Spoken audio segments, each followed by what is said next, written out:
So why are you single? In this video, I'm going to be sharing with you what are some of the inner blockers and mindsets that could be stopping you from finding the loving, committed relationship that you want, if that's something you've chosen. Before I get to that though, let's have a little look at that question. So why are you single? Now, if I could ban one question, it might be this one. And I think it comes across as rude. It seems to suggest that unless you're in a relationship, you're somehow less worthwhile. It means that it looks at being single as some kind of like disease that needs a logical cause. And it's usually followed up by people saying things like, but you're so attractive, or you need to be less picky, or you need to lower your standards. All phrases which I'm sure drive you absolutely nuts and make you want to tell the other person to shut up. If that's you though, let's remember, if a person's asking that question, they're not trying to be rude, they're not trying to ruin your day, they are probably inquisitive, not sure what to say, and also looking for the story or the justification about why you're single and singleness. And of course, this comes down to a deep-seated, I guess, prejudice that being single is somehow lesser and not as good, and being in a relationship, despite what the quality of the relationship is somehow better and more valuable. Now, we know that's not true. Being single can be an amazing time of personal development. It can be a really conscious and active choice, and you can feel genuinely really good about it. However, you might right now not be feeling very good about it, or your mood around being single might go up and down. Like some days you might really love it and really enjoy it and really value it.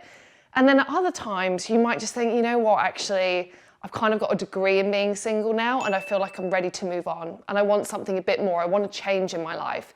Now, if this is you and you have consciously decided that you're actually open and looking for a relationship, but for some reason it's just not happening, then suddenly this question, so why are you single, will become relevant again. Because I'm not talking about other people's stories around why you're single, you know, them thinking you need to lower your standards, be less fussy, hurry up, or any of that other really depressing stuff. Instead, I'm thinking about what are the stories that you tell yourself on an everyday basis around why you're single. And we all create these stories. Now, sometimes these stories can be super empowering, but a lot of the time they can be very disempowering and in fact can keep us blocked from actually going out there and meeting someone. So as a dating coach, I obviously work with men and women all day, every day, and I hear from them what they say about the reason that they're single. And over the years, I've come to identify that sometimes you can have these blocker storylines, these stories about your singleness that you hold on to and in fact keep you stuck. So I wanted to use this video to highlight to you what some of those blockers are so that you can go about the important work of removing those blocks, changing your story, and being more open to meeting a great person. Now, some of these blocker stories are obviously biased, and if you catch yourself saying them to yourself, I bet they'll last like for 24 hours and then you'll kind of give yourself a kick and you won't feel that way anymore. Some obvious blockers, which you know aren't correct, are things like, there's no good men left. Now, we don't want to use a story like that because obviously, first of all, I work with loads of men as well, and I know there are amazing guys out there who are trying just as hard to meet you as you might be to meet them. Also, the second we say, there's no good men left, what do? We give away all of our power and personal responsibility to actually go out there and create any change for ourselves. It's exactly the same when you say the other blocker story. No one wants commitment anymore. We know this isn't true because people do, if they choose it, get into loving and committed relationships every single day.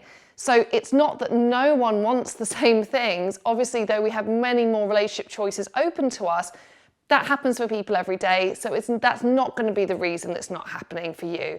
Likewise, if you say, oh, it's all the fault of dating apps, they've ruined everything. Again, there goes all your power and your responsibility.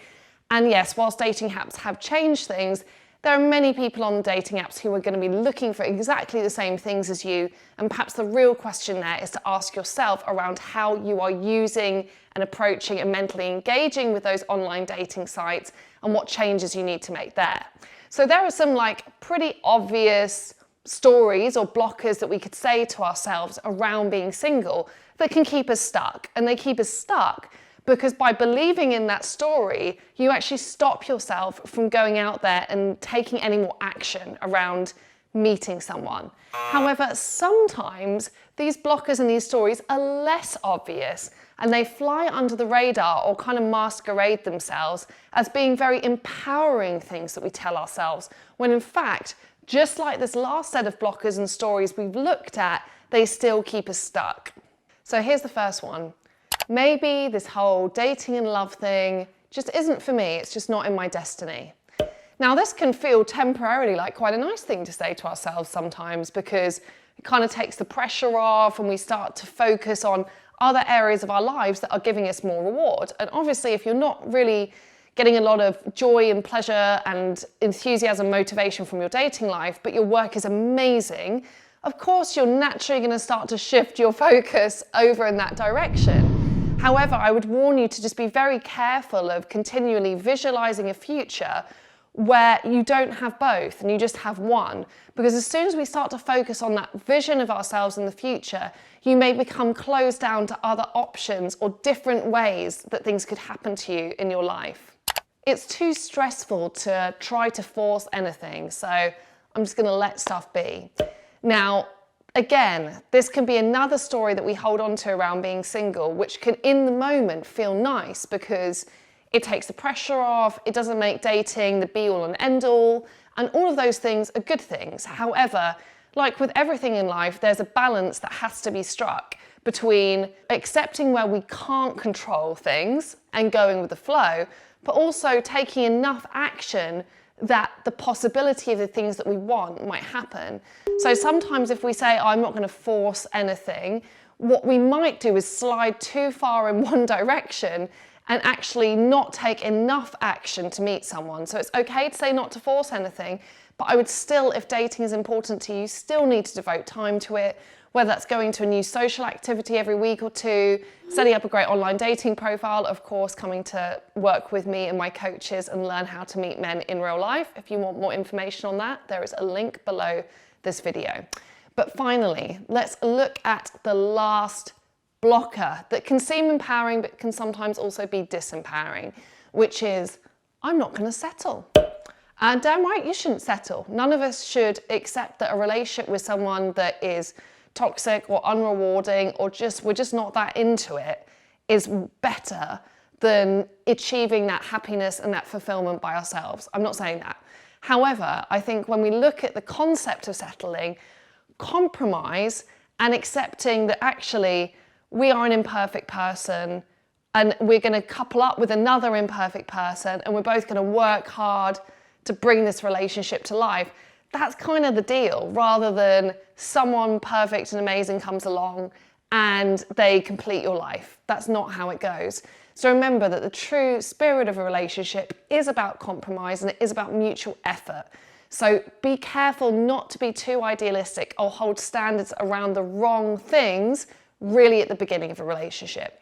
So if you've identified with any of these stories around singleness or why you're single, I just ask you to question what you're telling yourself day in, day out, because I don't want that to inadvertently stop you from meeting someone really amazing or become closed down to all the awesome options that there are out there, because I can tell you there are so many people who want the same things as you and who are working as hard as you to meet somebody else.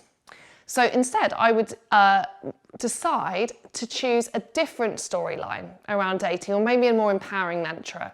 So some of these could be, I'm a catch, or I'm excited for what's going to happen next.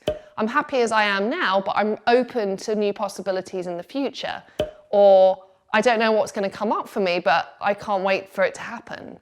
So sometimes you can choose a story like that, which is about openness, it is about excitement, it is about being receptive to opportunities, it's about also acknowledging your self-worth in the present.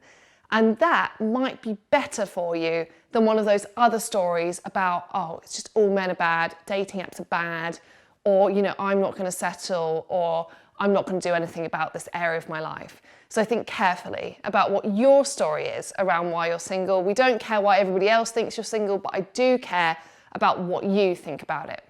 Anyway, if you have enjoyed this video and you want to explore this area more with me, if you hit on the link below, you will join an amazing community of mine of empowered single women who are going out there to live their purpose and also to find love on their terms. So if that is you, sign up below. Also make sure you subscribe and turn on notifications, and I will see you again in the next video.